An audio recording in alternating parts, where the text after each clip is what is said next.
Hello guys, আসসালামু আলাইকুম। আজকে শুক্রবার। আজকে আমি বাজার করে এনেছি।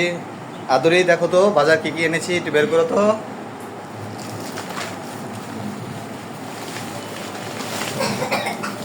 চিকেন, মুরগি। হ্যাঁ,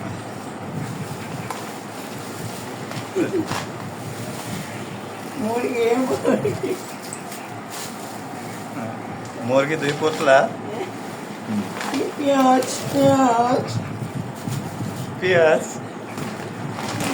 আটা দুধ তো দুধ আটা দুধ হ্যাঁ, দুধ, হ্যাঁ মাক্স দুধ, পোলাও চাল পোলাও, চাষি পোলাওর চাল, বিরিয়ানি পাকানো হবে। আচ্ছা পাঁচি মশলা এটা কাবাব মশলা, হ্যাঁ হলুদ মশলা এটাও কাবাব মশলা, এটা এটা এটা বিরিয়ানি মশলা, বিরিয়ানি পাক হবে শুক্রবার আজকে। আপনার হ্যাঁ এটা গরম মশলা। গরম মশলা কে আদরি, হ্যাঁ বাজার পেয়ে তুমি খুশি হয়েছো তো? হ্যাঁ খুশি ওকে, সবাই ভালো থাকবেন, আল্লাহ হাফেজ। হ্যাঁ আচ্ছা ভালো থাকেন সবাই একটু কিছু তুমি কিছু বলে দাও। সবাই ভালো দেখেন শুক্রবার বাজার তো এই জন্য আপনার বাজার করে নিয়ে আসছে ঠিক আছে ঠিক আছে, আল্লাহ হাফেজ, সবাই ভালো থাকবে।